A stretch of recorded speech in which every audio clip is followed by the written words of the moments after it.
Shalom saudara-saudari yang dikasihi Tuhan.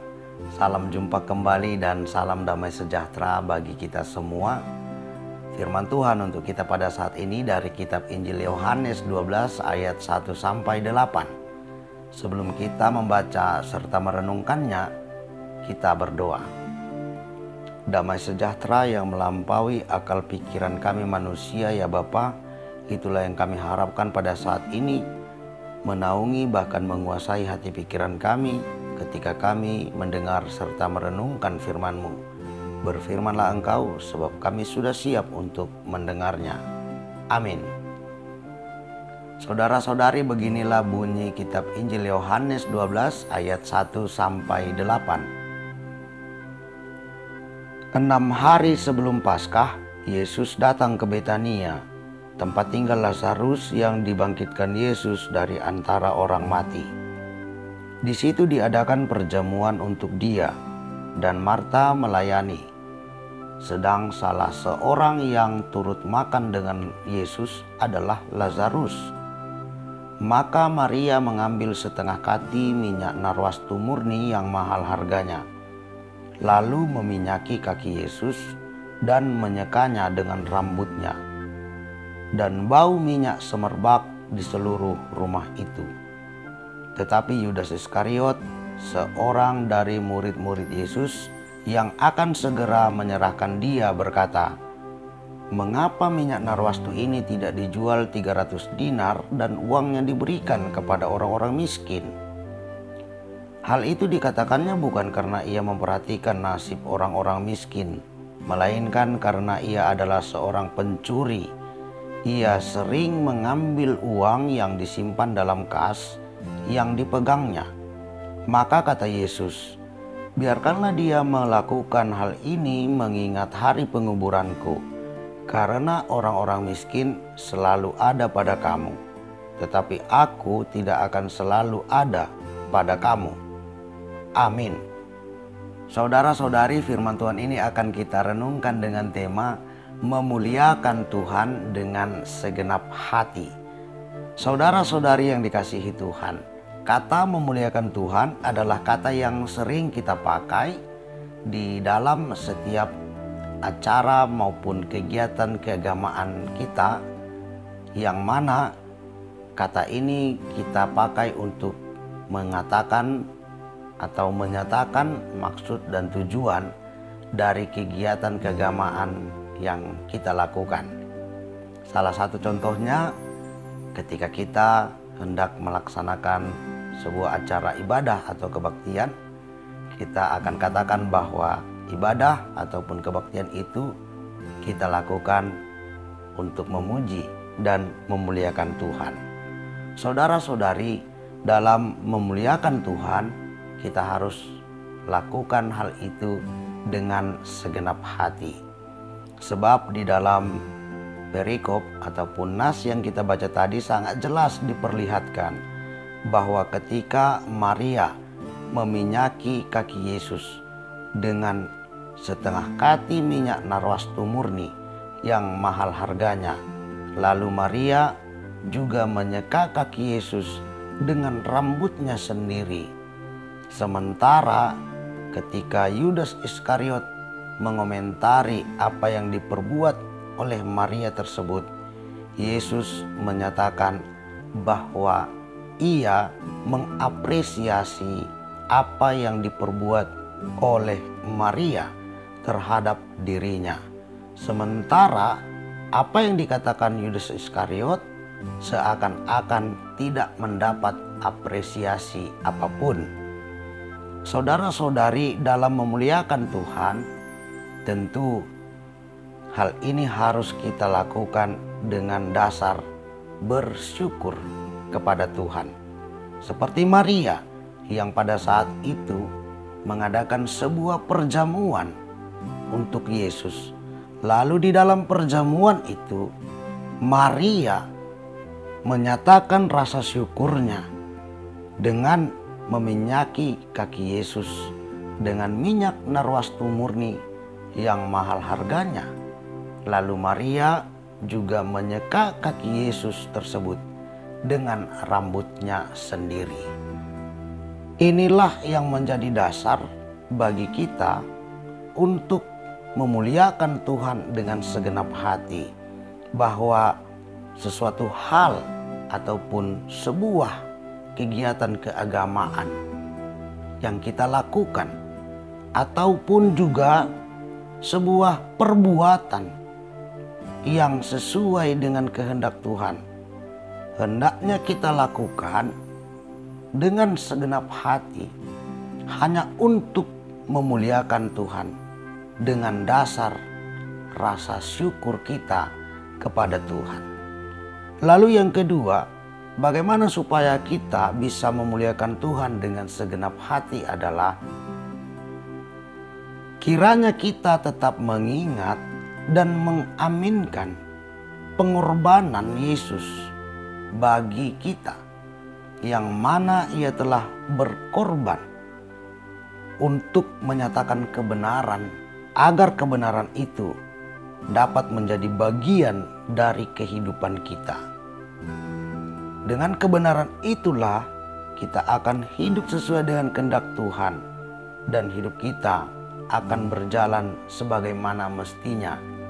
Saudara-saudari, hal inilah yang perlu kita tetap ingat dan tetap kita hidupi, bahwa ketika kita hendak memuliakan Tuhan, hendaknya kita tetap mengingat bagaimana pengorbanan Yesus, bagaimana kebaikan Tuhan di dalam kehidupan kita, sehingga kita bisa melakukan sesuatu hal hanya untuk memuliakan Tuhan, dan hal itu kita lakukan dengan segenap hati. Lalu yang ketiga, saudara-saudari yang dikasihi Tuhan, bagaimana supaya kita bisa memuliakan Tuhan dengan segenap hati adalah kita harus bisa menyingkirkan pandangan-pandangan seperti yang dipahami oleh Yudas Iskariot. Yudas Iskariot di dalam hal ini diperlihatkan dia seakan-akan memperhatikan nasib orang-orang miskin. Namun ternyata ia adalah seorang pencuri yang sering mengambil uang yang disimpan dalam kas yang dipegangnya. Dia adalah seorang bendahara di tengah-tengah kebersamaan ataupun di tengah-tengah persekutuan Yesus dengan para muridnya. Ia sering mengambil uang yang dipegangnya tersebut.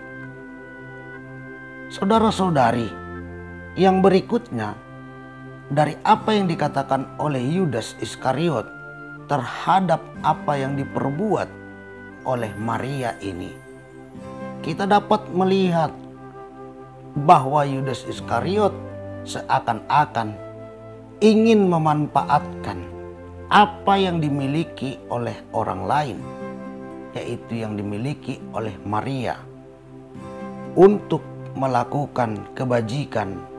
Pada zaman sekarang ini, saudara-saudari, banyak orang Kristen yang melakukan kebajikan, membagikan makanan, membagikan kebutuhan-kebutuhan pokok bagi orang-orang yang kurang mampu, untuk memuliakan dirinya, untuk mencari nama baik, mencari jabatan, ataupun kepentingan-kepentingan menurut ukuran dunia yang dipahaminya. Saudara-saudari, mari kita singkirkan pemahaman yang seperti ini ketika kita mau memuliakan Tuhan. Hendaknya kita bukan menjadi orang-orang yang melakukan kebajikan, ternyata perbuatan itu hanya untuk memuliakan diri kita sendiri. Demikianlah yang dapat kita lihat dari Yudas Iskariot, sehingga apa yang dipahami oleh Yudas Iskariot tidak mendapat apresiasi yang baik dari Yesus. Tetapi terhadap apa yang diperbuat oleh Maria, mendapat apresiasi yang baik dari Yesus, karena Maria menjadi seseorang yang benar-benar memuliakan Yesus pada saat itu, Maria memuliakan Tuhan dengan segenap hatinya. Maria tidak menimbang-nimbang, Maria tidak memperhitungkan berapa banyak biaya yang akan dihabiskan, yang akan dikorbankan untuk Yesus. Karena rasa syukurnya yang begitu besar akan hal-hal maupun perbuatan-perbuatan yang telah dilakukan Yesus bagi dirinya maupun bagi Lazarus. Oleh karena itu, mari kita memuliakan Tuhan dengan segenap hati. Mari kita mempersembahkan, mengorbankan, merelakan apa yang kita miliki yang berharga untuk kemuliaan Tuhan. Bagaimanakah kita memuliakan Tuhan? Barangkali ada yang mengatakan bahwa ketika kita mau mempermuliakan Tuhan, kita hendaknya memperhatikan nasib orang-orang miskin. Namun bukan hal ini yang utama, saudara-saudari. Yang utama adalah ketika perbuatan itu benar-benar kita tujukan ke hadapan Tuhan. Ketika Yesus mengatakan, biarkanlah dia melakukan hal ini mengingat hari penguburanku, karena orang-orang miskin selalu ada pada kamu, tetapi aku tidak akan selalu ada pada kamu. Bukan berarti Yesus tidak memperhatikan nasib orang-orang miskin, dan bukan berarti pula Yesus menghendaki agar murid-muridnya tidak memperhatikan orang-orang miskin. Bukan seperti itu artinya, saudara-saudari.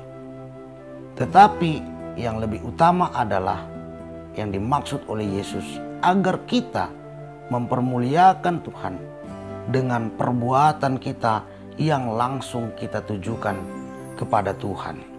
Oleh karena itu, marilah kita memuliakan Tuhan dengan segenap hati, bukan untuk memuliakan diri kita sendiri. Berlomba-lombalah untuk tetap melakukan yang terbaik di hadapan Tuhan, sekalipun melakukan yang terbaik bagi sesama juga perlu. Namun perbuatan yang terbaik yang kita tujukan langsung kepada Tuhan, itu adalah hal yang utama, yang menyenangkan hati Tuhan, yang akan membuat kita mendapat apresiasi yang baik dari Tuhan. Dan untuk selanjutnya, marilah kita untuk tetap memperhatikan kehidupan ataupun nasib sesama kita yang kategori miskin.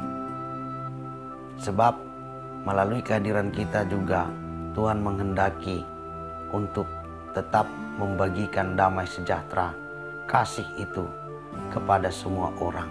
Namun hendaknya kita lakukan itu bukan untuk memuliakan diri kita. Biarlah kebenaran firman Tuhan ini tetap kita pegang dan tetap kita aminkan di dalam kehidupan kita sehari-hari. Amin. Kita berdoa. Terima kasih Bapa, sebab firman-Mu sudah kami dengar dan kami renungkan, yang mengajak kami untuk memuliakan Engkau dengan segenap hati. Hanya untuk memuliakan Engkau, bukan untuk memuliakan diri kami sendiri. Di dalam nama Yesus, kami berdoa dan bersyukur atas kebenaran firman-Mu. Amin.